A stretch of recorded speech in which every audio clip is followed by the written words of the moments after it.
BNDES apresenta o primeiro encontro internacional Pernambuco Criativo. Novas ideias, nova economia. De 18 a 21 de junho, no Paço Alfândega. Participe! Boa tarde, pessoal que chegou aqui na Arena Criativa. Vamos começar agora o primeiro debate do primeiro encontro internacional Pernambuco Criativo. O tema é empreendedorismo, novas oportunidades, novos negócios. A gente trouxe um bocado de convidado. Vamos começar a chamar a galera para aqui para o centro. Depois a gente vê as falas. Aqui com o Sunil Tanca, da Universidade Erasmus de Roterdã. Cadê Sunil? Tá intocado. Foi no banheiro, foi sacanagem. Foi no banheiro, Sunil. Léo também foi no banheiro, mas Léo Branco está aqui. Leonardo Branco, empreendedor cultural, criativo lá de São Paulo. Senta aí, Léo. Deixa eu entrar. Bora. Entra aí, Léo. Também está aqui Léo Falcão e Carolina Dantas, da Scriptoscope. Acertei? Aí, Scriptoscope. Pode sentar onde vocês quiserem aí, parece que é o mesmo preço. Pronto. A mulher, né? Uma cadeira diferente. Carolina Dantas e Léo Falcão, da Scriptoscope. E Sunil, que vai ser o primeiro a falar, foi no banheiro. Você encontrou ele na saída do banheiro? Ele na entrada. Você estava saindo, ele estava entrando. Esperamos que o problema do Sunil seja apenas aquele xixizinho. E já ele está chegando aqui. Eu quero lembrar que esse debate vai ser transmitido pela internet, pelo site do encontro, que é o encontrocriativo.com.br. Né? Quem está aí nos seus espertofones pode botar no Twitter, no Facebook. Quem não conseguiu chegar até o Paço Alfândega hoje. Né? Também tem outros telões pelo Paço que estão passando e que vão passar esse debate. Você também vai poder interagir com o debate, né? Pelas redes sociais, pelo Twitter, pelo Facebook do próprio encontro. O que a gente espera é que essas interações possam ser vistas através dos telões. Esse é o primeiro dia, as coisas estão se organizando. Eu tenho certeza que a gente vai conseguir fazer o encontro da melhor maneira possível. Quero lembrar que depois desse debate de hoje, a gente vai ter o lançamento do catálogo cultural criativo do pessoal da Bomba do Emeteco, projeto Bombando Cidadania. Eles já estão com exposição ali logo na entrada do Paço Alfândega. E... Oxente, Daniel. É porque tu não estava fora. Vem-te embora, rapaz. Daniel Edmundson também está nesse debate. Eu olhei para ele e falei, rapaz, esse cara está fazendo o que ali sentado? Daniel que é da MUS e da Batel Castelo, designer, ilustrador, cineasta, faz café, cozinha, uma série de atividades paralelas aí. Essa caneta é para mim? Eu já ganhei uma caneta. Enquanto o Sunil não volta do banheiro, vamos lembrar que hoje é o primeiro dia, amanhã continua até quinta-feira o primeiro encontro Internacional Pernambuco Criativo. Vamos ter debate sobre formação, debate sobre empreendedorismo, debate sobre novas oportunidades, cidades criativas, territorialidade, tudo que se discute aí nessa coisa da economia criativa. O que é economia criativa? Para onde é que vai, para onde é que vem, onde é que estão as oportunidades, onde é que estão os desafios. Vamos ter... Sunil. Palmas para Sunil, chegou do banheiro, estava tudo certo lá. A gente viu que foi rápido, nada demais. E para a gente não ficar conversando mais potoca, a primeira apresentação é de Sunil Tanca, da Universidade Erasmus de Roterdã. Vai falar um pouco sobre o papel dos governos, das políticas públicas, nessa coisa das oportunidades, dos novos negócios que vão surgir a partir das economias criativas. Sunil, manda brasa.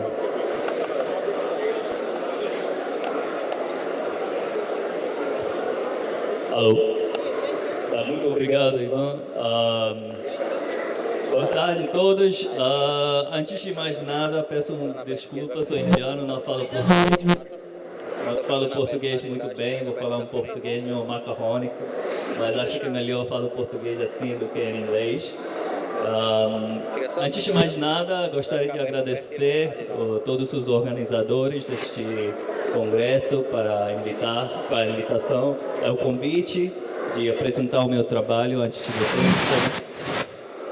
Estamos tendo um pouquinho das problemas técnicos, agora melhorou? Não.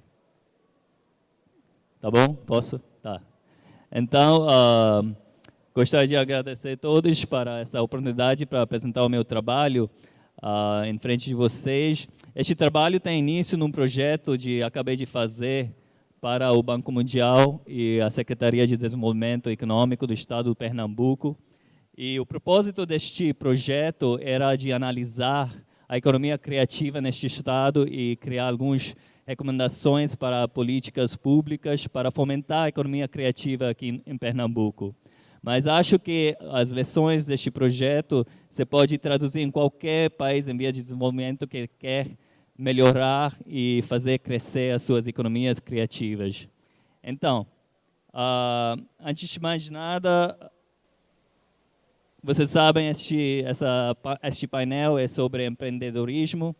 Então, a primeira pergunta é quem é o empreendedor? Então, a gente já tem nessa plateia vários empreendedores, não vou falar muito deles, mas acho que simplesmente empreendedor é alguém que tem uma visão, uma ambição e é disposto a tomar risco, assumir riscos para realizar os seus sonhos, a sua visão e os seus ambições.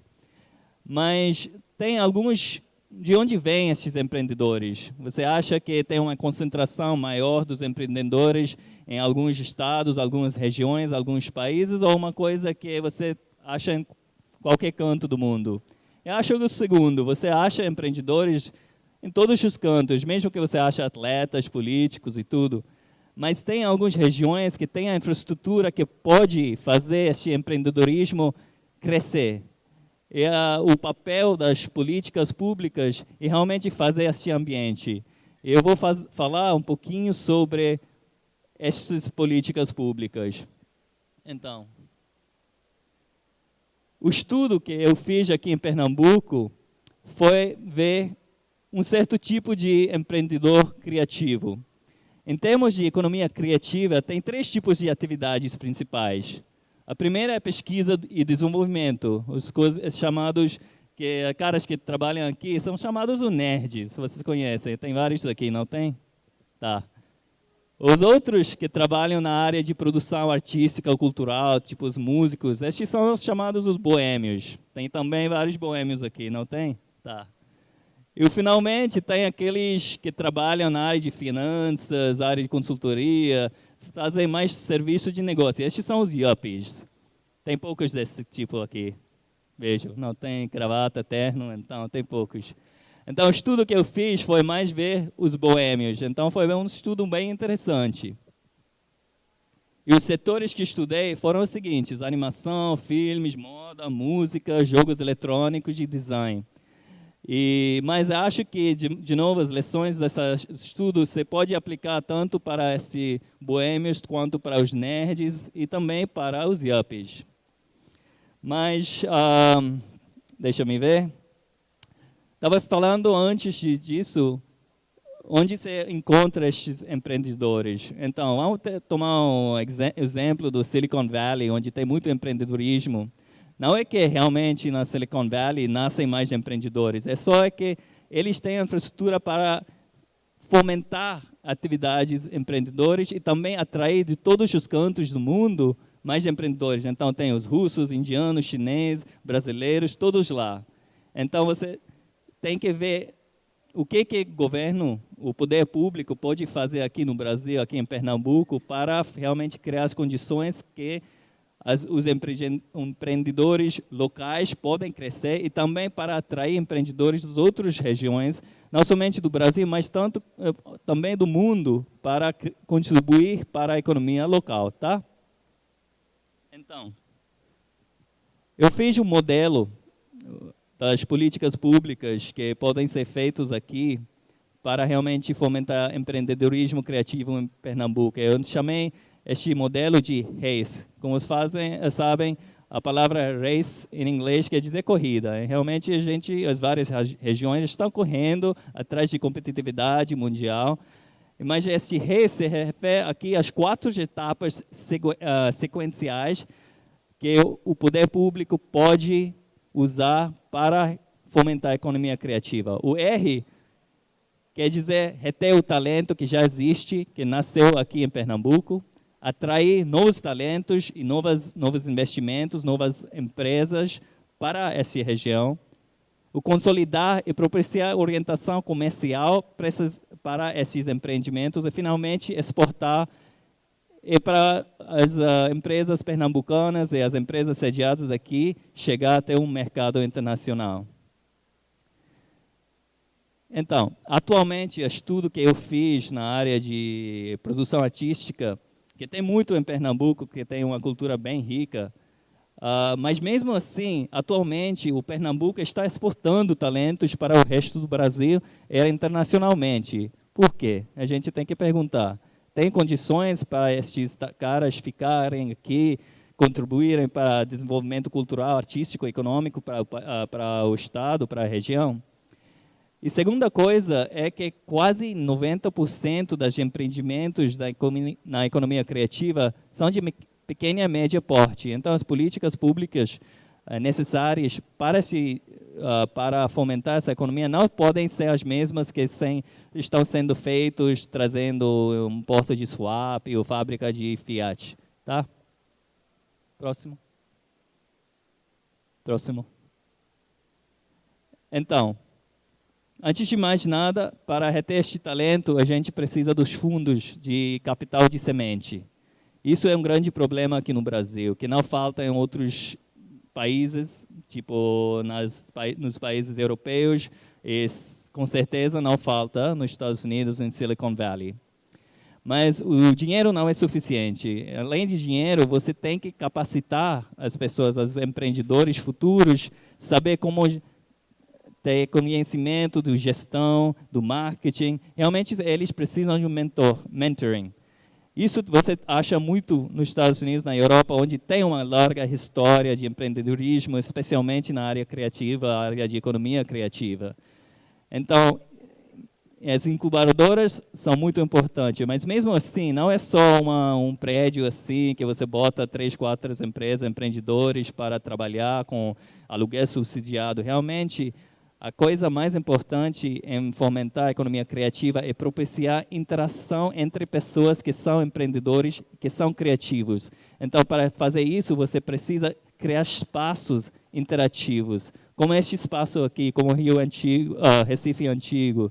Esses espaços são muito importantes e cabem realmente o poder público para fornecer eles. Não é o mercado que vem fazendo estes trabalhos. A terceira coisa é você tem que criar um grupo que pode fazer o mentor para novos empreendedores. Mas não todas as pessoas criativas querem ser empreendedores. Alguns gostam de ter a seguridade de um emprego fixo. Então, o poder público também tem que criar incentivos para a contratação das pessoas. Senão, eles vão para os outros estados, outros países, onde eles podem ter aquela segurança econômica, que realmente é importante. Não, todo mundo não pode se sacrificar para a sua arte. E alguns fazem, mas muitos outros abandonam essa coisa. Eu falei com várias pessoas que trabalham nessas áreas, alguns fazem isso como hobby, porque não dá para viver, para comer, para morar dessa renda da produção artística. É muito importante também integrar as instituições de ensino superior, porque de onde vêm esses empreendedores futuros? Vêm da universidade, vêm das universidades grandes, e fazendo vínculos, em fazer qualquer estratégia, é muito importante para realmente criar as condições para que elas possam crescer. A segunda etapa é atrair. Você precisa atrair novos talentos. Por quê? A economia criativa é globalizada, é conectada. Não pode ser uma economia criativa só pernambucana ou só recifense. Se você vai para Silicon Valley, ou até se você vai para Bangalore, na Índia, que também está virando um polo de criatividade, você vai encontrar pessoas da Inglaterra, dos Estados Unidos, da Rússia. Então, não dá para ter uma olhar somente dentro do Estado, dentro do país. Não é uma coisa mal se estrangeiros querem vir para cá trabalhar, não é se você pode dizer, não, vamos ter mais concorrentes, o pernambucano vai ficar atrás. Não é verdade, o pernambucano vai avançar com eles.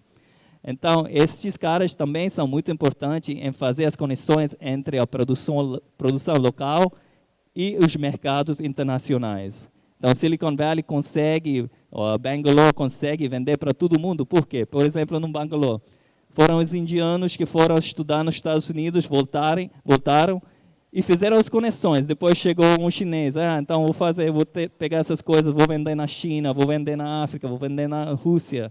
Essas pessoas, esses vínculos não são feitos somente através da internet. Você precisa de uma presença humana. Então, realmente é importante para criar incentivos para individuais, inclusive estrangeiros, vir para cá, trabalhar com vocês, expor vocês para novas tecnologias, novos jeitos de fazer, novos mercados. E também é importante trazer algumas empresas nacionais e internacionais de porte que podem servir como uma âncora, porque eles vão criar uma demanda para este talento, vão criar os vínculos e vão criar um mercado para as empresas locais também. Isso cabe, de novo, ao poder público fazer. Tá? Próximo. Atrair. Por que a cara quer deixar o seu país ou os Estados Unidos vir para cá? Se não tiver as facilidades, se a cidade não seja uma cidade bom para morar, tá?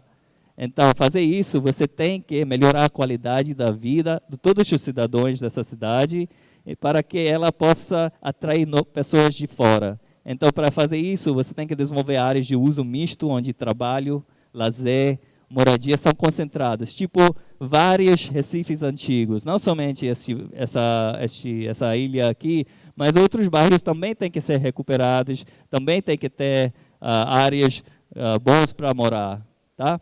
Então, eles e também dentro desse planejamento, replanejamento urbano, espaços têm que ser criados que vão propiciar encontros acasos e frequentes, porque com esses encontros entre as pessoas é que surge a criatividade e ideias novas para fazer novos negócios. Duas pessoas se tomam um café e dizem, vamos fazer isso, eu tenho uma ideia bacana, vamos fazer uma empresa.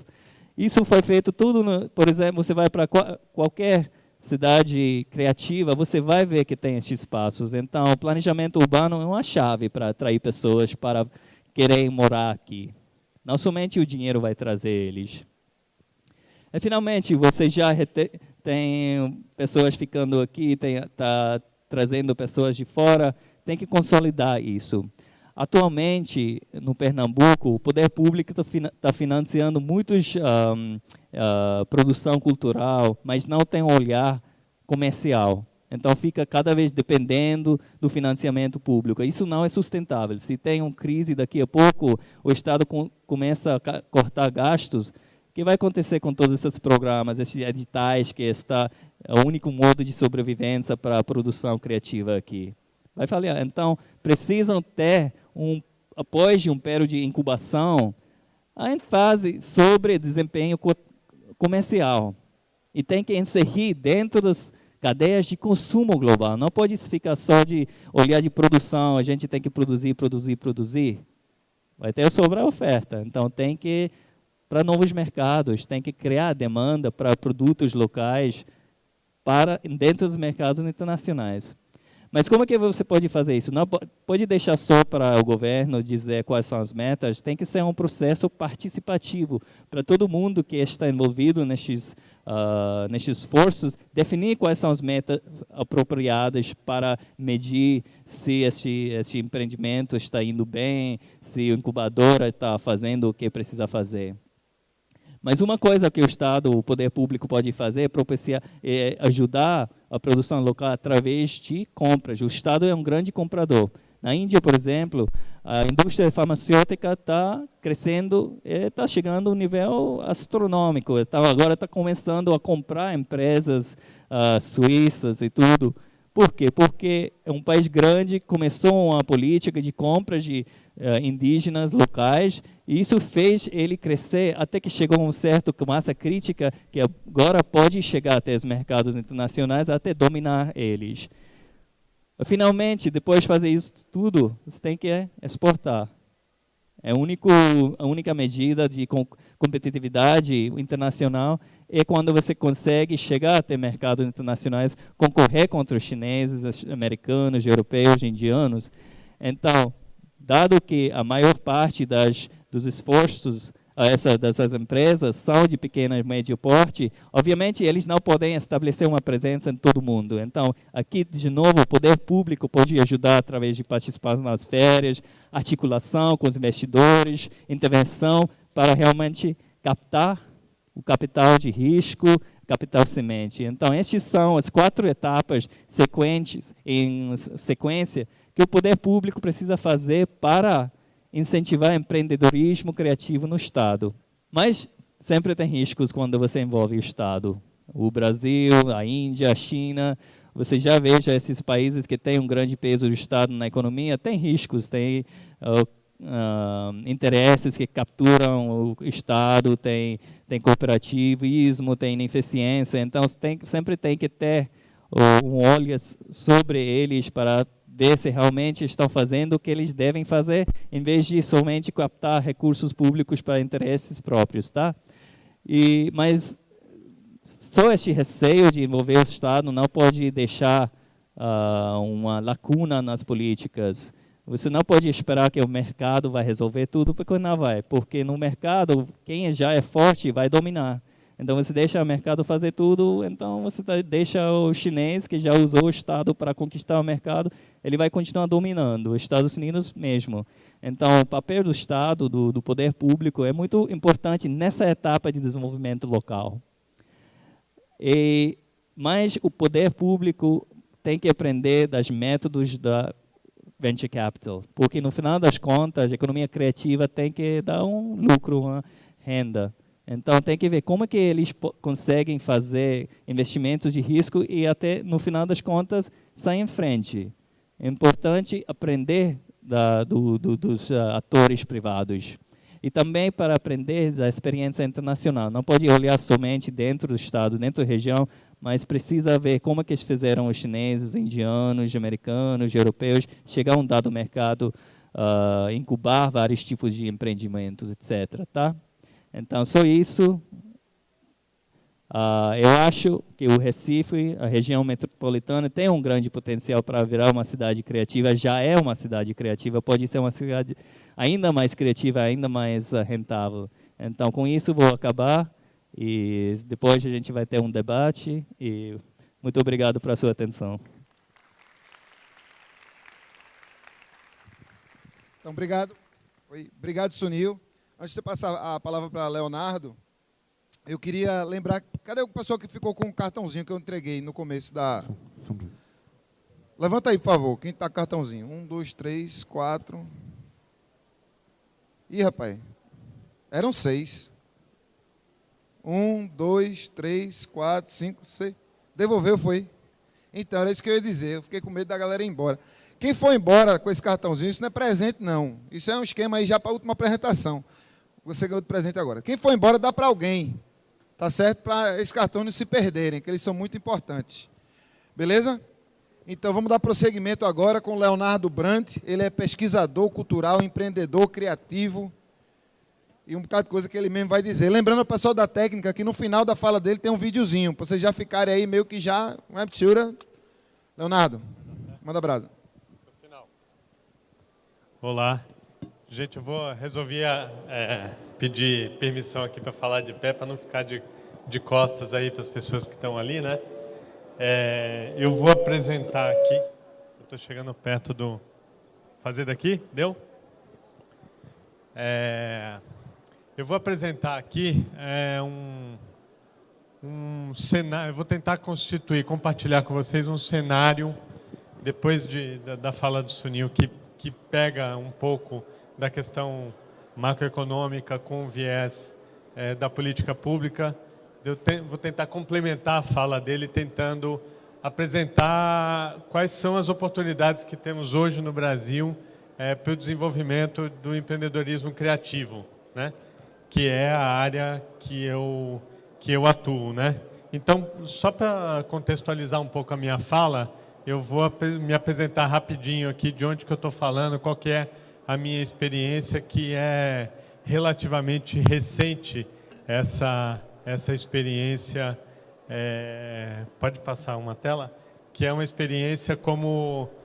eu sou empreendedor desde os 22 anos de idade, minha primeira minha primeira empresa constituída formalmente eu tinha 22 anos de idade.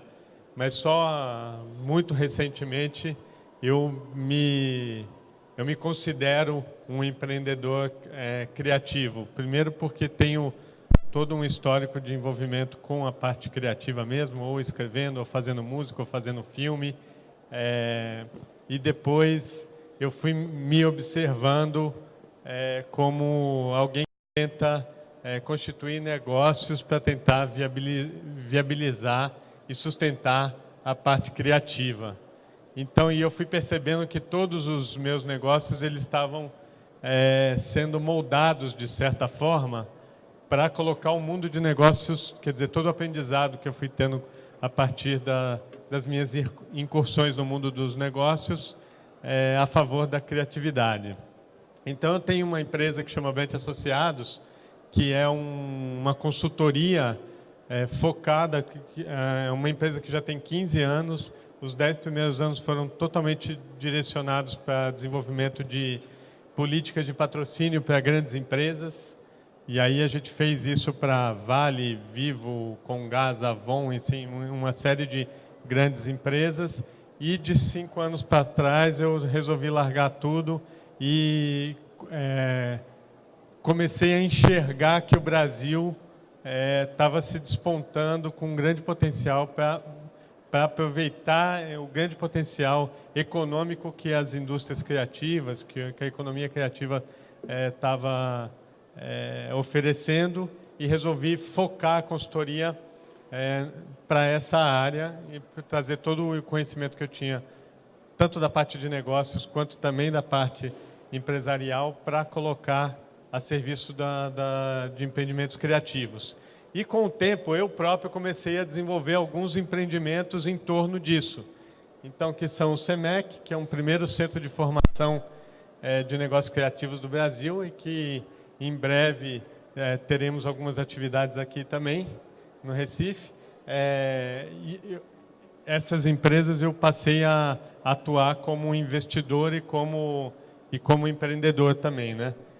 Casa 8, que trata de conteúdos culturais. A Deus Dará, que é uma empresa típica de convergência audiovisual, é uma produtora audiovisual que trabalha em todas as mídias.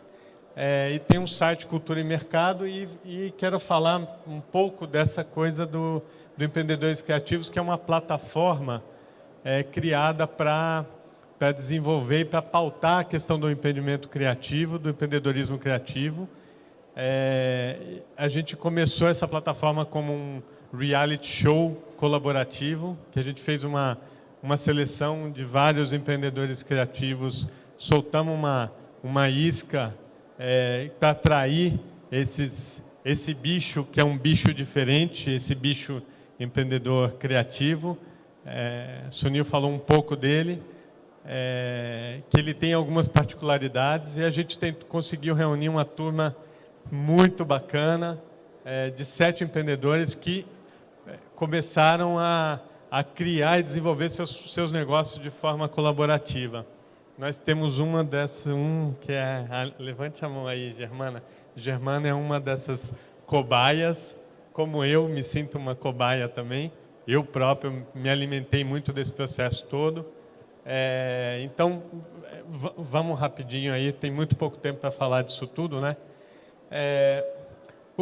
O que eu estou considerando economia criativa? Esse termo, essa expressão economia criativa, ela tem vários interesses em torno dela. Tem interesses econômicos, tem interesses da velha economia, de se apropriar desse termo para continuar fazendo a mesma economia com outro nome, os mesmos processos de apropriação que se fazia e que se continua que o mercado continua fazendo, só que com um nome um pouco mais agradável, um pouco menos um pouco mais sutil, vamos dizer assim, e sempre com um objetivo de fazer tudo aquilo que a gente está tentando fazer ao contrário, que é colocar a criatividade a serviço do dinheiro, a serviço do sistema financeiro, a serviço da economia.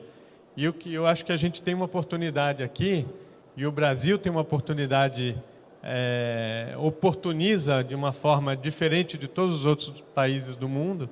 Estava falando aqui no corredor com o Sunil sobre isso também, que o Brasil tem algumas particularidades que faz com que a gente consiga efetivar de vez uma visão de economia criativa que seja uma visão realmente potencializadora da diversidade cultural, do multiprotagonismo e da autorrepresentação, né? Ou seja, a gente conseguir realmente abrir um mercado para uma série de novos empreendedores que se autorrepresentem, que falem da sua realidade e que não necessariamente reproduzam uma realidade, uma cultura dominante, e que também e que sejam efetivamente... Eu quebrei o protocolo aqui, né? Tava de costas para a câmera, para ficar de frente para... Ah, não, tem uma ali também. E que a gente pudesse fazer alguma coisa que efetivamente potencializasse a nossa diversidade cultural. Mas isso não em detrimento do grande boom da indústria do entretenimento que vive hoje o país. Não sei o quanto vocês acompanham isso, mas o Brasil hoje é a indústria do entretenimento mundial que mais cresce. A gente tem relatórios de consultorias como a PricewaterhouseCoopers, que coloca o Brasil como o grande mercado que desponta no mundo. A gente tem algumas peculiaridades, por exemplo, de vender o ingresso mais caro da Madonna no mundo, em dólar, por exemplo. Essa capacidade que a gente tem de desenvolver mercado, essa indústria cultural e essa indústria do entretenimento, ela pode sim se oportunizar para a própria produção local. Que eu acho que é isso aí que está o pulo do gato que a gente precisa perseguir, que é a gente potencializar o nosso mercado tanto quanto a gente está potencializando o mercado global de cultura e entretenimento, né? Então, por isso, eu queria fazer algumas provocações. É óbvio que não tem tempo da gente fazer uma incursão teórica um pouco mais profunda, mas eu acho que o debate pode trazer isso, né? De alguns elementos do que a gente considera que vale a pena insistir e investir nesse conceito da economia criativa. Não necessariamente importar esse conceito, e eu acho que está havendo um processo muito forte de agentes globais de tentarem se apoderar, de certa forma, desse conceito e de impor esse conceito e essa proposta para o nosso mercado. Sendo que a gente tem algumas peculiaridades aí que são bem interessantes e que vale a pena investir e que vale a pena a gente buscar uma economia criativa própria do Brasil, diferente daquela da Inglaterra, diferente daquilo que se faz nos Estados Unidos e diferente do que se faz na Europa e em outros lugares do mundo, né? E essa questão passa por uma necessidade de renovação desse modelo econômico. Principalmente, eu acho que vale a pena a gente investir nessa ideia, principalmente nessa perspectiva da gente renovar o modelo, da gente avançar numa perspectiva setorial, mas também da gente enxergar a economia como um fenômeno cultural, que eu acho que esse que é o grande desafio para a gente. Não de enxergar a cultura como um mero instrumento de potência econômica, mas a gente pensar a economia como um processo cultural. A economia, a sociedade do consumo, essa sociedade do espetáculo que a gente vive, ela tem um elemento comportamental, ela tem um elemento de modo de vida que vale a pena resgatar e vale a pena a gente inverter a lógica e a hierarquia das coisas, vamos dizer assim, né? E da gente tentar colocar uma economia a serviço das pessoas e não o contrário, né? Pode passar? Eu fiquei 10 minutos na primeira tela, né? Depois eu tenho que correr tudo para as próximas. É por isso que eu não gosto desse PowerPoint, porque na verdade a gente acaba falando outras coisas e tal, né? tem um elemento aí que eu acho que é um elemento fundamental para a gente entender essa potência. Acho que tem dois elementos que eu quero fixar neles. O primeiro é as mudanças do comportamento da indústria cultural a partir das tecnologias de informação e comunicação. Quer dizer, os modelos de negócio que surgem a partir daí são modelos completamente diferentes daqueles que a indústria cultural analógica praticavam, que é baseada na exploração da propriedade intelectual.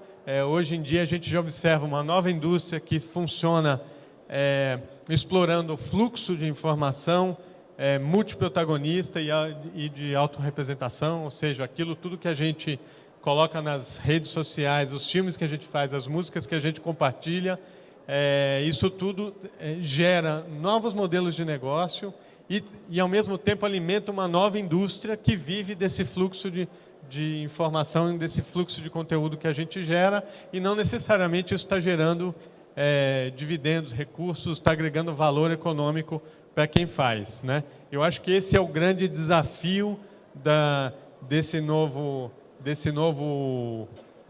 modelo econômico que se forma a partir das tecnologias de informação, mas que permitem, por exemplo, a diminuição do abismo da relação entre o artista com o consumidor de forma definitiva, né? A gente tem hoje alguns mecanismos, tanto de crowdfunding, crowdsourcing, crowdlearning, ou esses nomes que nada mais significa do que fazer, financiar e aprender coletivamente, né? E que a gente precisa, e que isso fez com que um autor que jamais conseguiria publicar um livro por uma grande editora, ele conseguia achar o seu público de nicho a partir de uma ferramenta que empacota, imprime, distribui um livro. Eu mesmo posso dizer com música, eu mesmo posso dizer com audiovisual, que são três áreas da indústria cultural que são bem potentes, né? Isso gera novos modelos de negócio. Esses modelos de negócio não necessariamente são atrativos o suficiente para o criador. A gente está em busca de novas formas de fazer, de distribuir e de exibir, de disponibilizar esses conteúdos, mas, sem dúvida, é um elemento fundamental para a gente diminuir esse gap existente entre quem produz e quem não produz cultura num país como o Brasil, né? Então, vamos para a próxima.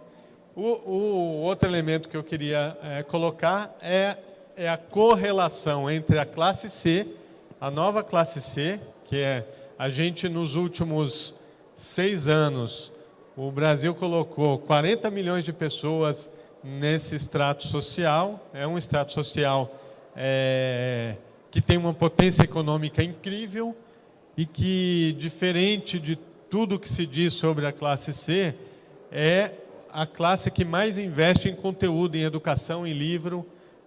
Tem uma pesquisa recente que o próprio governo federal fez, que a classe C investiu nos últimos 5 anos 15 bilhões de reais em conteúdo, em aprendizado, em compra de livros, materiais escolares, em educação, em obtenção de conhecimento, vamos dizer assim. Quer dizer, isso é um mercado potentíssimo, que a gente não está acostumado a olhar para esse mercado, por alguns motivos que o próprio Sunil já apresentou aqui. Essa dependência que a gente tem, muitas vezes, de editais, acaba fazendo com que a gente olhe o financiador como cliente final do nosso processo e não o público. E eu acho que aqui cabe um desafio interessantíssimo para o Brasil, e eu vejo uma certa simbiose entre a classe criativa, simbiose de sustentação, inclusive simbólica, entre a classe C e a própria classe criativa, e essa ascensão da classe criativa. Eu estou roubando aqui um título de um livro muito interessante, de um teórico chamado Richard Florida, que ele ele aponta, ele tem uma visão de economia criativa que não é uma visão tradicional setorial, né? Economia criativa como um conjunto de setores da indústria criativa, a arquitetura, o design, a moda, mas sim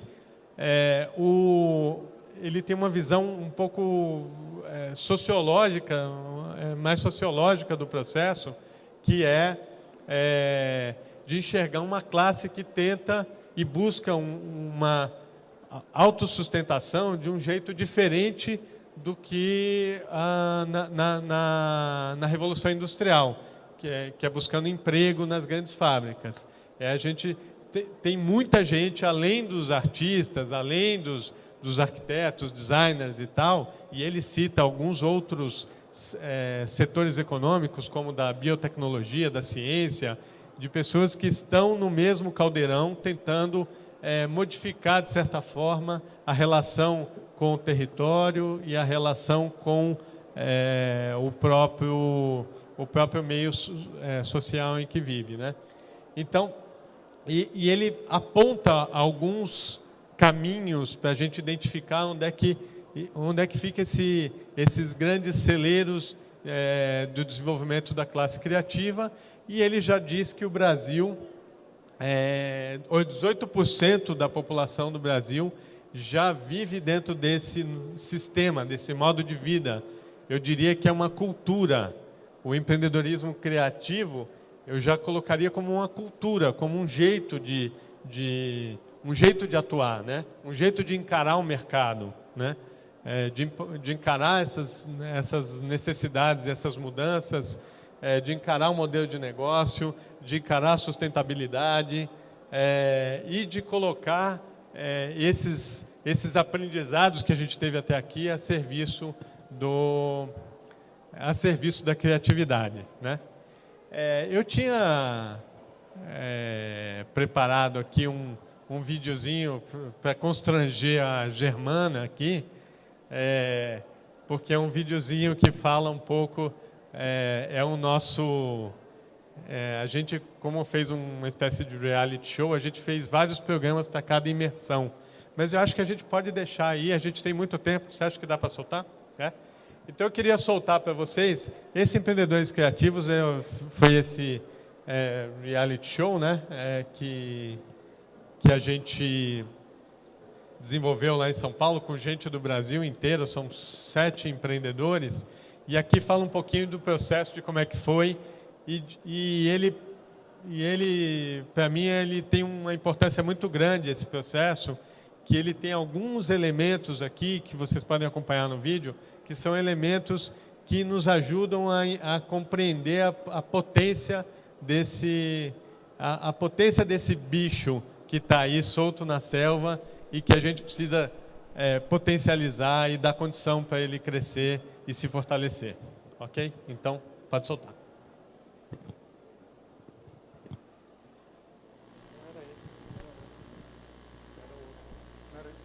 Atenção, não era esse vídeo, volta. Qual é? Tem vários aí.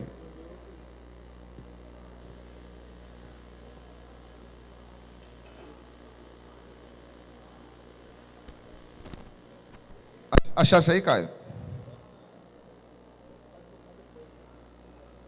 Você acha que cabe depois? Eu estou meio nazista com o tempo assim, mas porque... Certo. Então a gente vai ver depois o vídeo, a gente não vai deixar de ver, Germana, não fique contente, você vai pagar esse mico, certo? Vou passar a palavra para o Daniel, mas aí eu quero dizer que é o seguinte, vocês estão com pergunta, vamos guardar, a gente vai ficar hoje até 18 horas, pelo menos, quem aguentar, né? Vamos ter as perguntas, vamos ter mais interatividade, vamos dizer ao pessoal que esse debate está passando também por streaming no site do encontrocriativo.com.br. E vamos tentar, inclusive, dizer ao pessoal, quem quiser fazer pergunta via online, eu vou tentar catar as perguntas que chegaram com a hashtag PE Criativo. Então, quem tuitar com PE Criativo, eu vou tentar catar as perguntas e ver se a gente usa também na parte do debate. Quem está com os cartãozinhos, segura aí, não é agora que vocês vão usar. Vou passar a palavra para Daniel Edmundson, que é da MUS e da Bateu Castelo, um homem cheio de funções aí dentro da economia criativa. Tudo bom. Boa tarde aí, galera. Meu nome é Daniel Edmondson e tal.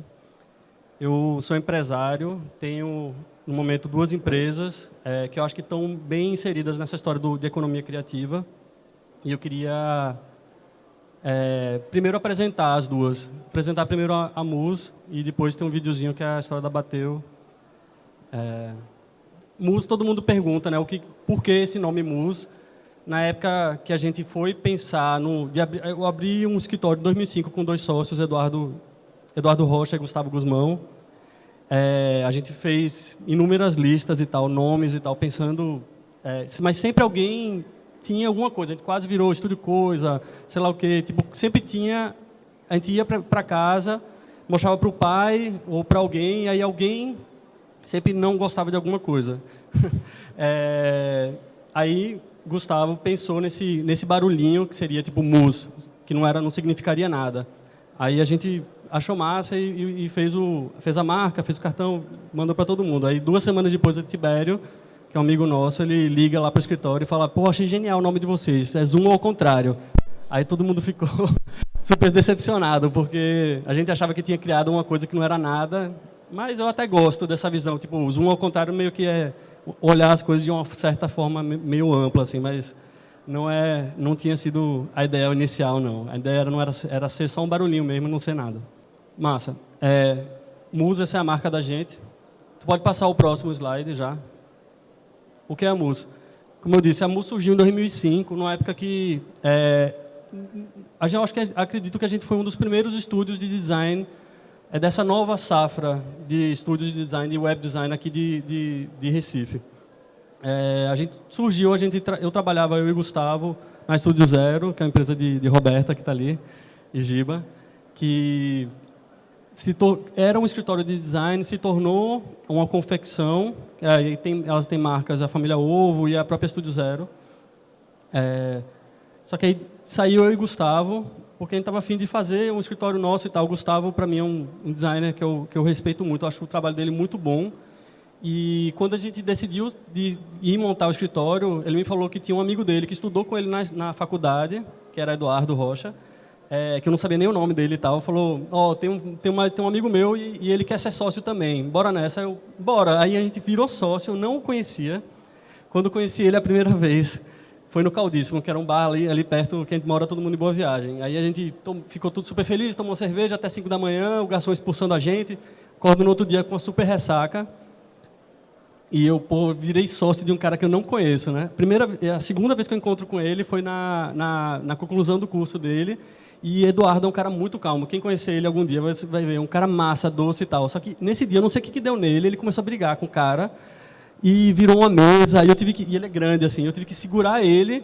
E eu achei, meu, tipo, que loucura, né? Mas tudo bem. Depois disso, tudo deu certo e a gente é tranquilo e Eduardo é massa. Bom, então a música... Estou contando aí de uma maneira meio estranha, né? A MUS surgiu em 2005 como estúdio de design multidisciplinar. A gente fazia o que basicamente qualquer estúdio de design hoje em dia faz. Fazer marca, fazer site, e a gente começou a postar para tudo quanto é lado. E isso, mais para frente eu vou falar também que foi um erro nosso, de certa forma, porque a gente agia muito sob demanda. Em vez de a gente ir atrás do que a gente queria fazer, de algum projeto, tudo chegava na nossa mão, a galera mandava e-mail, Aninha, tá, aí eu vi também, Ana Garcia, do Coquetel, chegou, tem uma revista, querem fazer? A gente, massa, vamos fazer. Mas a gente não tinha decidido ir atrás de fazer editorial. Então, a gente ficou de 2005 a 2011 nessa, fazendo, eu acredito, assim, bons trabalhos. Tu pode passar aí também. Pode passar. Aí, em 2011, a gente foi convidado por uma agência para abrir um núcleo de projetos especiais dentro dela. A agência assim, sempre tem publicitários que fazem mais ou menos mais do mesmo, assim, de certa forma. Aí eles queriam que a gente levasse essa visão dos designers para dentro da agência. E foi massa. Eu estou pulando aqui. Pode passar para a próxima. Pode passar também. Então, eu pulei tudo. Ó. Bom, desculpa, eu estou meio nervoso. Volta.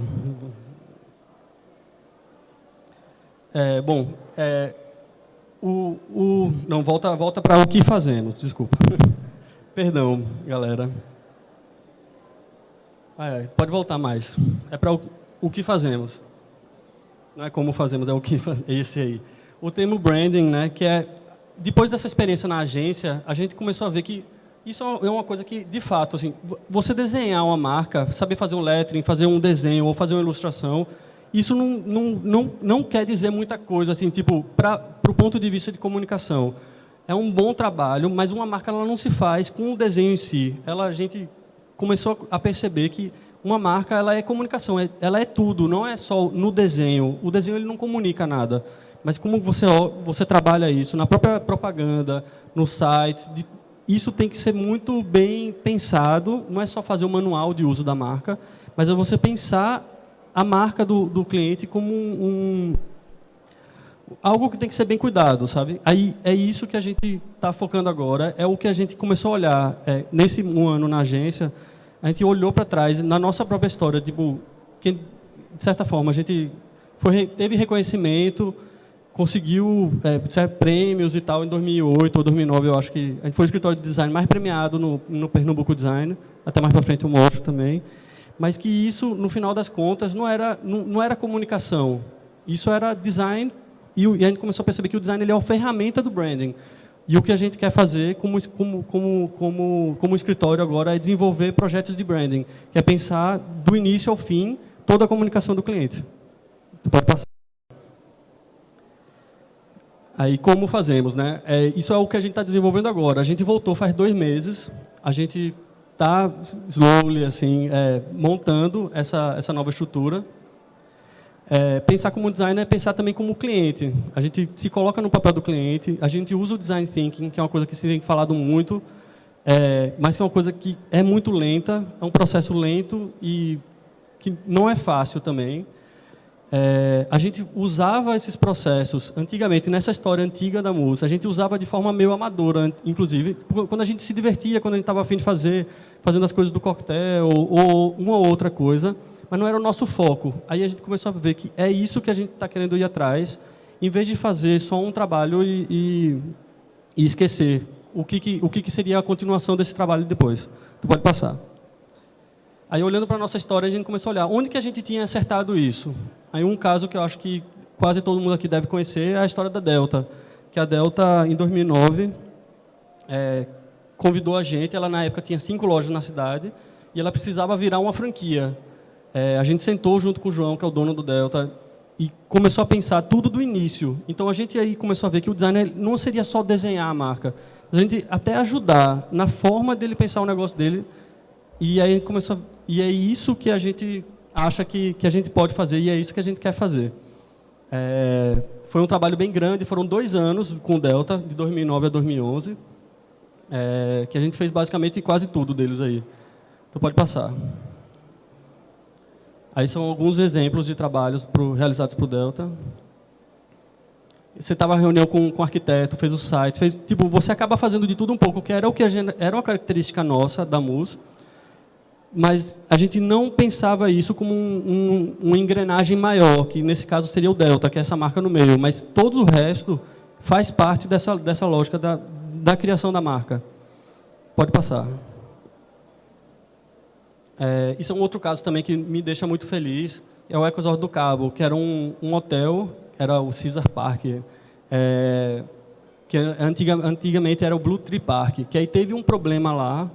Uma menina morreu, alguma confusão assim. De repente, não tinha, as pessoas não iam mais lá. Mudou de nome 2 vezes e chegou para a gente do nada, assim, olha, a gente precisa de uma marca nova. Eles brigaram, a FUNCEF, que é quem administrava o hotel, teve uma confusão com o Caesar Park, eu não lembro agora direito quem é que estava administrando na época. Aí a galera do Caesar pegou e falou, a gente vai tirar a marca, vai tirar tudo. Imagina assim, um hotel de 300 quartos, 5 estrelas, sei lá, que não ia ter nada em 30 dias, que era o prazo. Aí a gente teve que, em 30 dias, montar uma equipe multidisciplinar, de pessoas muito empolgadas e que não teriam sábado e domingo, nem noites, nem nada, e fez tudo, de plaquinha de quarto, a própria marca, a uniforme a gente recriou tudo. Pode passar. Aí esse foi o resultado. E esses 2 anos, também a gente trabalhou 2 anos com eles, foram mágicos assim, para a gente, de perceber o poder que a gente tinha. Foi quando a gente começou a fazer propaganda, a gente fez propaganda para eles também, começou a trabalhar a comunicação do hotel. E o que eu acho que é mais importante é que, depois de 2 anos, um hotel que já estava, desde o caso da menina lá, só no vermelho, em negativo, teve rendimentos positivos e venderam um hotel, sabe? A Fonsef, que foi agora é Vila Galé, se não me engano, que é um grupo português. Mas que é massa, assim, que foi um trabalho que deu frutos, deu certo e foi positivo. Eu trabalhava muito com ilustração também nessa época. Pode passar. O Pernambuco Design, agora que em 2007 ele foi convidado pela associação, que isso é massa também, que você ser reconhecido pelos seus próprios companheiros. Assim, os designers de Pernambuco convidaram a MUS para fazer a arte do Pernambuco Design, que é um evento, acho que era para ser uma bienal, mas que acontece de 5 em 5 anos, não sei, meio estranho. Mas aí a gente criou a marca, o catálogo, tudo, a sinalização, trabalhou junto com o arquiteto também. Foi um trabalho que a gente gostou muito de fazer. Pode passar. Aí, pode passar de novo. E agora esse é um trabalho mais recente. Esse trabalho aqui, em 2011, a gente estava dentro da então RGA, que agora mudou de nome, e a gente estava com esse núcleo de projetos especiais dentro dessa agência. E o primeiro trabalho que eles passaram para a gente era criar a marca e conseguir a conta, na verdade, da Cidade da Copa, que não se tinham bem qual era o nome e tal. Teve até, se pensou muito, finalmente virou Cidade da Copa e tal. Mas a gente conseguiu, eu acho que com muita ajuda nossa também, a gente fez um vídeo, era uma agência que talvez não tivesse na época tão estruturada, tão grande quanto as outras que estavam competindo, mas conseguiu a conta e trabalhamos, que eu acho que num projeto que é massa, que vai tocar a vida de todo mundo aqui, que é o projeto da Cidade da Copa, que eu acho que vai se falar muito aqui. A gente aprendeu o termo que é cidade criativa, todas essas coisas, a gente teve que... Foi um ano de imersão e eu e o Gustavo trabalhou um ano nesse projeto. Pode passar. Que aí tem o xizinho, que é a localização, tem o Natural Access e o Urban Access, que os arquitetos lá chamam. Mobiliário urbano, como que isso vai usado. Tipo, tem muita coisa que a gente prototipou que não sei se vai existir de fato na cidade, mas eu acredito, tipo, se for para frente, pode ser massa. Pode passar. Aí são algumas pessoas que já trabalham com a gente. E pode passar mais uma vez. Agora tu pode botar o vídeo da Bateu, porque também acho que a gente vai falar sobre isso. Eu tenho 2 empresas, hoje as 2 empresas estão no mesmo prédio, na Zona Sul de Boa Viagem, junto com outras 6 empresas, não, são 6 empresas em total. Até saiu uma matéria ontem, sei lá, no JC, sobre isso, sobre empresas criativas. E é massa, a maneira que a gente trabalha junto, a gente acaba se ajudando. Essa história, o vídeo para conseguir a conta foi um dos primeiros jovens da Bateu. Não está rolando. O nome Bateu Castelo é uma gíria de presidiário pernambucano. Quando bate o banzo, que o cara lembra da época que ele estava livre, da casa dele e tal. Porque na época nós somos 4 sócios na Bateu, todo mundo trabalhava em outros empregos e era meio que preso. E era uma produtora de final de semana, então era quando batia o castelo da gente, quando a gente lembrava, pô, vamos correr, vamos fazer o nosso. E a Massa é uma empresa que tem 1 ano, mais ou menos, de fundada e está aí, andando sozinha, fazendo coisas. A gente tem clientes agora... Recentemente fez Baterias Moura, Hotel Salinas. A gente a gente faz muita coisa autoral, tem os próprios projetos da Bateu e também está trabalhando lado a lado com o mercado publicitário, com a Agência Água, a própria RGA a gente trabalhou e a Ampla Comunicação. Aí isso aqui é que eu separei, pode passar aí já. Volta ele e passa.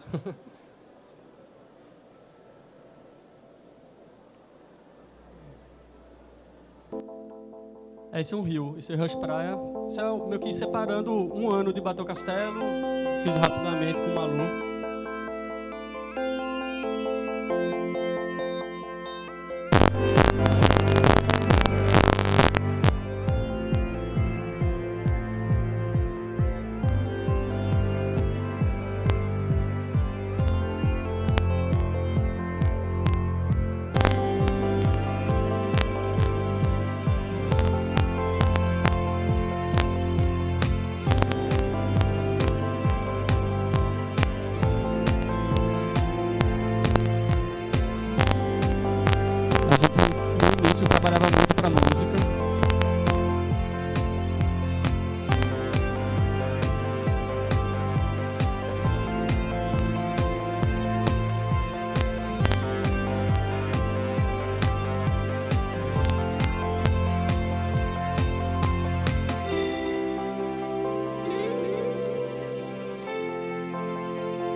Então, vamos lá, segura as perguntas aí, daqui a pouco a gente vai fazer o debate.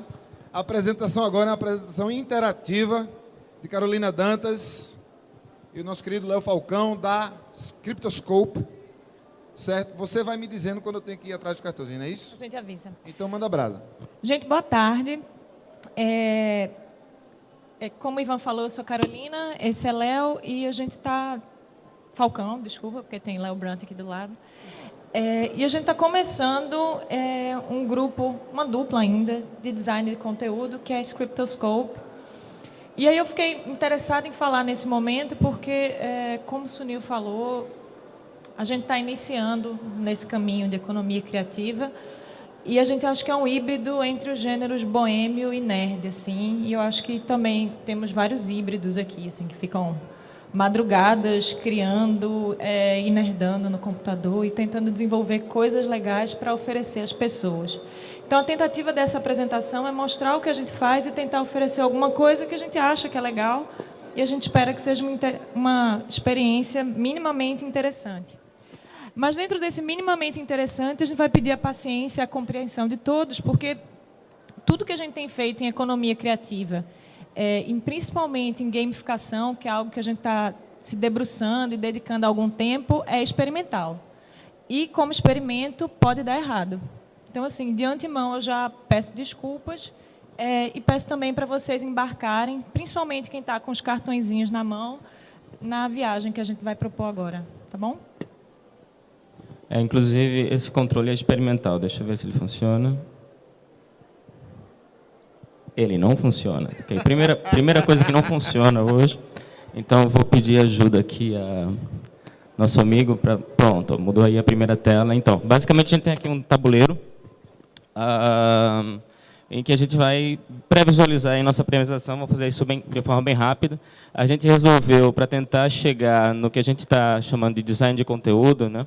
A gente resolveu chegar num conceito de conteúdo, né, o conteúdo enquanto veiculado dentro de meios de comunicação que a gente conhece, e num conceito de design, o que significa aplicar design a essa formulação de conteúdos diversos. E aí, para isso, a gente vai utilizar como chaves de leitura, basicamente, aquele Pac-Man ali embaixo, que vai representar uma certa linha, que vai justamente lidar com as atuações, com a parte de tecnologia de informação e comunicação, que o Brant já colocou aqui, como um dos fatores que mudam aí essas relações de comunicação na contemporaneidade. E lá em cima, representando aí os conteúdos mais tradicionais, o cinema, ali naquele cavalinho que está ali em movimento. Tá? Você pode passar a primeira... Pronto. Então, a gente vai estabelecer essas duas primeiras linhas como chaves de leitura que vão convergir aí nessa linha central que a gente ainda não sabe muito bem o que é. Para isso, a gente vai precisar da ajuda das pessoas que estão com cartões. Vocês têm aí nos seus cartões uma numeração, né? Todo mundo já sabe as numerações. Já viu? Vocês podem abrir os cartões se vocês quiserem, viu? Já estou todo no esquema aqui. Está todo mundo já esquematizado, beleza. E aí, o que a gente vai fazer, na verdade, é um mise-en-scène. Vocês vão fazer perguntas que a gente já vai saber as respostas, e todo mundo sabe que a gente sabe as respostas, mas é só para ter uma variação de voz aí nas coisas. Então, só explicando rapidamente, né, o cinema ele é uma evolução técnica, na verdade, de um aparato de representação da realidade, que na fotografia representa um passo, uma intervenção diretamente tecnológica de um aparato, né, maquínico, nessas técnicas de representação da imagem. Então, seria, digamos assim, uma primeira evolução da máquina representando imagens de um lado, lá em cima, na parte de conteúdo. E do lado de baixo... Do lado de baixo, a gente tem o início do desenvolvimento da tecnologia informacional, que é marcado em 1800, mais ou menos com a máquina de Jacquard, que você tem os cartões perfurados que fazem o início de, digamos assim, uma digitalização, que na verdade não é digitalização, nos processos de tecelagem. Para quem nunca viu um cartão de Jacquard, é muito bonito, porque é um cartão todo perfurado, que o tear vai montando os desenhos, mas essa seria a primeira forma de produção, talvez, que a gente possa dizer assim, de imagens via equipamento. As duas coisas elas estão logo no início da Revolução Industrial. A gente foi bem atrás para tentar chamar a atenção de uma coisa que está passando desapercebida por muita gente. Tudo que a gente está falando aqui é muito novo.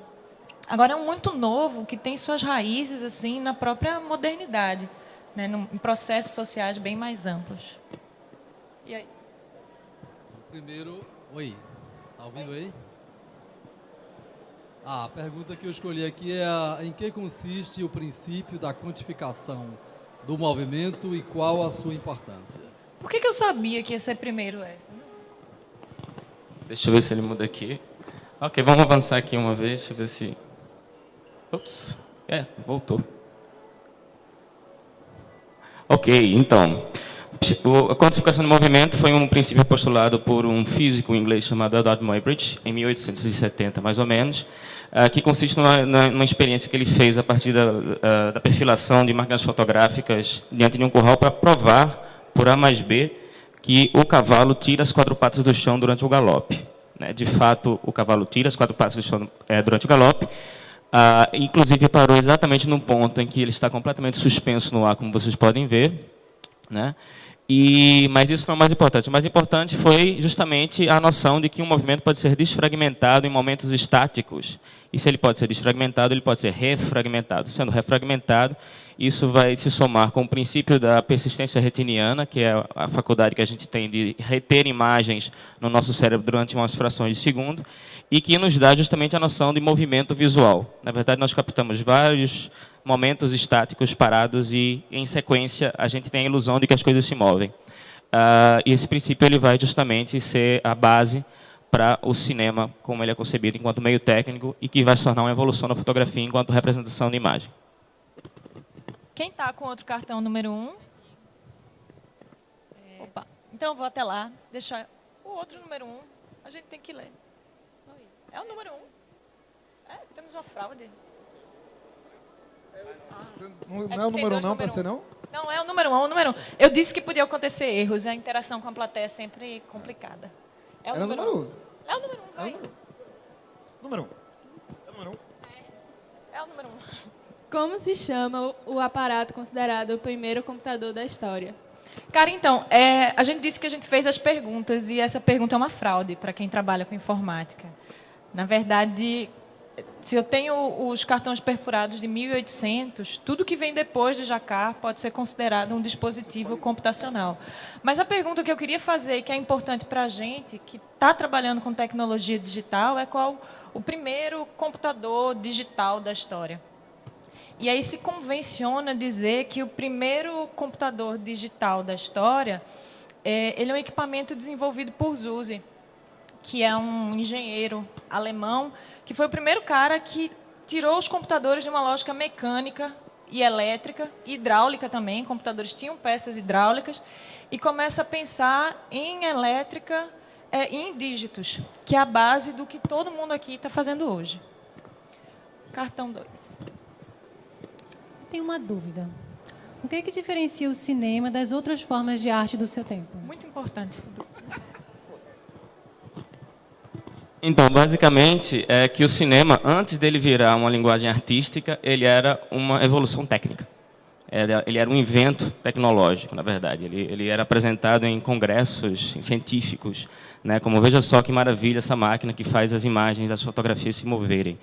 Mas depois, digamos, da inserção, da chegada aí de um sujeito chamado Georges Méliès, que enxerga no cinema uma possibilidade de fazer seus truques, seus pequenos esquetes de teatro e de magia negra que ele fazia.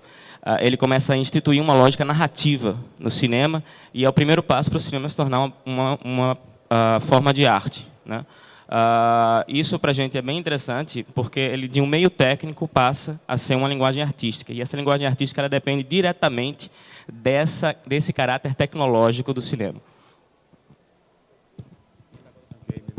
Paulo está querendo responder aqui. Pode responder, Paulo. Mas, se quiser. Quer responder?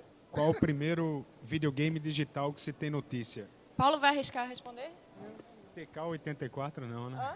Eu não sei se a pergunta era o game ou se era o console. Era o Pong ou o TK-84? Então...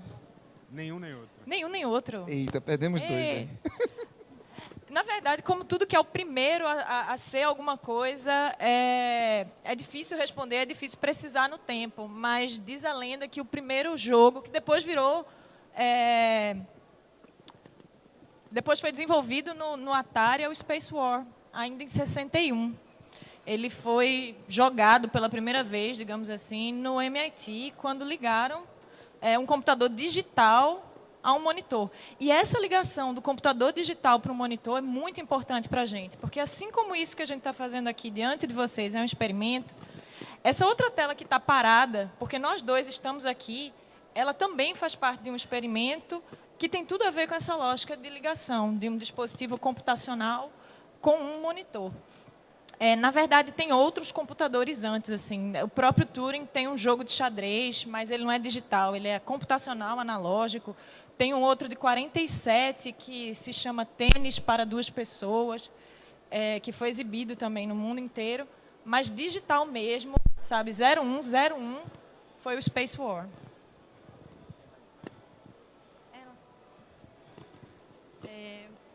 Qual é a fórmula de Bhaskara e a sua utilidade para a economia criativa? Eita, Bhaskara, velho. Adorei. Super vestibular, né? Fórmula de Bhaskara. Não? Mentira, velho. Não, mas ela podia ter pego a gente e ter obrigado a gente a responder isso de forma criativa. É para escolher, né? Uma das duas. A resposta seria que a gente precisa de uma base matemática para desenvolver alguns processos da economia criativa. É matemática, né? Que bom que vocês não ficaram nervosos, porque eu estou morrendo de nervosa. Com a popularização dos PCs, qual se torna a sua principal vocação? Minha gente, me deixaram responder uma primeiro. Obrigada. Você ficou nervosa, mas foi generosa. Isso dá continuidade ao que eu estou dizendo para vocês. A partir dos anos 80, você tem os lançamentos dos primeiros PCs para serem vendidos em massa e de uso doméstico. Tem um negócio que eu particularmente sou fascinada, que é a campanha de 1984 do Macintosh, que ele diz assim, 1984 não vai ser como 1984, porque você vai ter um computador em casa e ninguém mais vai te vigiar. Então, a partir dos anos 80, esses dispositivos computacionais, eles passam para o ambiente doméstico e aí eu preciso me relacionar com as pessoas. Com as pessoas ainda não, porque eu estou bem antes da internet ainda. Eu preciso me relacionar com a tela. E aí a imagem, ela surge como grande vocação do computador. Pelo menos para uso doméstico. Assim, em laboratórios, em centros de processamento de dados, você vai ter computadores imensos sem telas. Mas eu acho muito pouco provável que algum de vocês consiga se relacionar com uma máquina sem essa produção de imagens. Como o cinema se torna o emblema da cultura de massa? Certo, ok. Então, essa relação de um certo sistema, de uma certa configuração, tela, relação, informação e tudo mais, ela na verdade é uma variação do que a gente chama de dispositivo cinematográfico, que você tem uma imagem projetada diante de uma plateia, né? Isso vai variando no decorrer do tempo até chegar numa pessoa em relação à sua própria tela pessoal, que é a tela do computador, né? De certa forma, o cinema se torna um emblema da cultura de massa, porque ele representa justamente, em contraponto a essa experiência pessoal do cara sozinho diante da sua tela, ele representa justamente uma certa coletividade, heterogênea, inclusive, diante de um único conteúdo que é projetado numa única tela, né? Então, justamente por isso, ele traduz um pouco essa forma da cultura de massa que vem justamente a partir de uma sociedade industrial. Ele traduz um paradigma industrial, que é um conteúdo feito para muitos, né?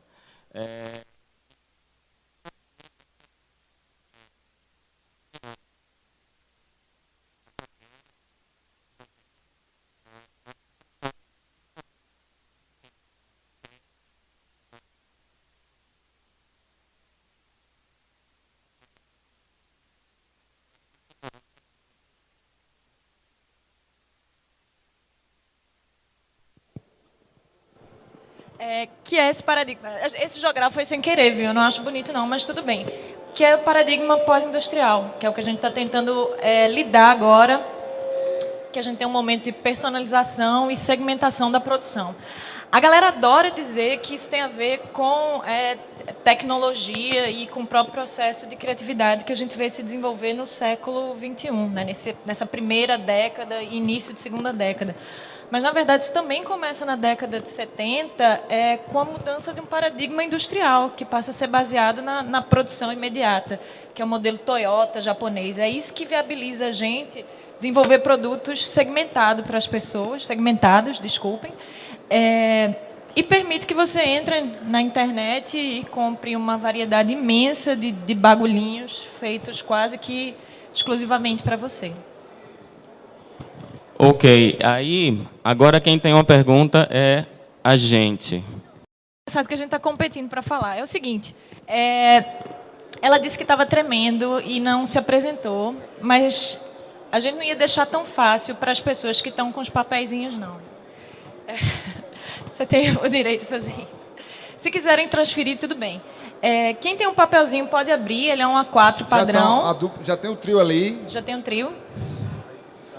E não rola nenhuma tentativa e nenhuma experiência de gamificação se as pessoas não jogarem, né? Quem está com o outro um?